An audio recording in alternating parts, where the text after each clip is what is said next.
everyone, this is Harini, your registered dietitian, and today I'm here to talk about one of the most common questions that I'm asked about. How do vegans or vegetarians improve their iron intake through food?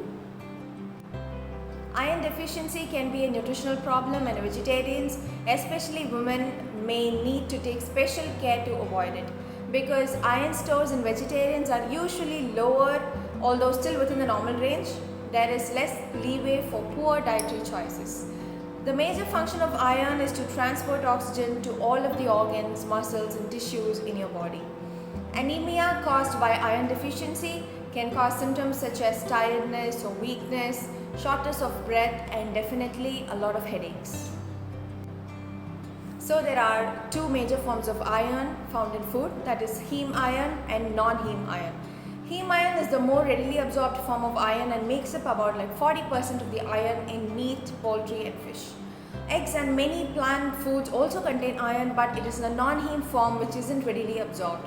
So if you are a vegetarian, you need to include plenty of iron-rich foods in your diet.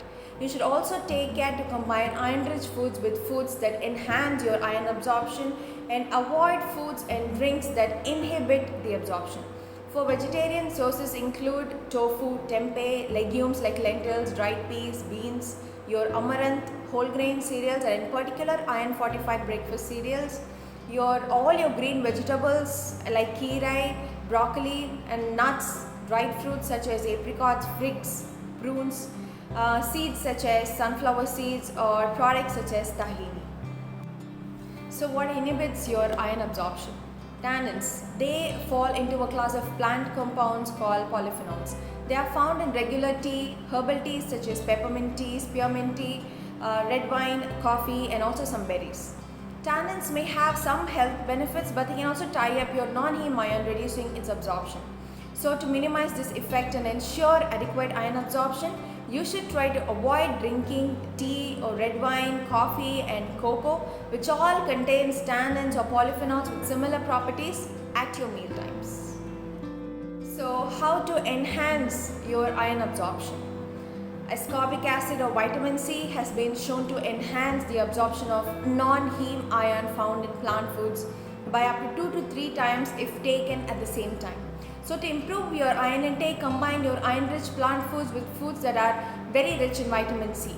Any fruit or vegetables will supply vitamin C, but very good sources include all your citrus fruits, your kiwis, your strawberries or blueberries, your tomatoes, capsicum, broccoli, cabbage, spinach. Everything has a lot of vitamin C content in it. Also, try to use a cast iron pan. Foods prepared in a cast iron pan tend to provide 2 to 3 times more iron as those prepared in a non-iron cookware. Also consume lysine-rich foods. Consuming plant foods like legumes and quinoa that are rich in amino acid lysine together with your iron-rich meals may improve your iron absorption. Another way to improve your iron absorption is to soak, sprout and ferment. Soaking, sprouting and fermenting grains and legumes can improve iron absorption by lowering the amount of phytates that are naturally present in these foods. I hope all this information was useful, and all you vegans and vegetarians out there, don't ever worry about improving your hemoglobin levels or your iron intake. It is always easy to improve your iron intake through just plant foods, and you don't need meat to improve your iron levels in the body. And also don't forget to share this video with as many friends and relatives as possible, and let them also know that you can improve your iron intake through plant sources. Thank you.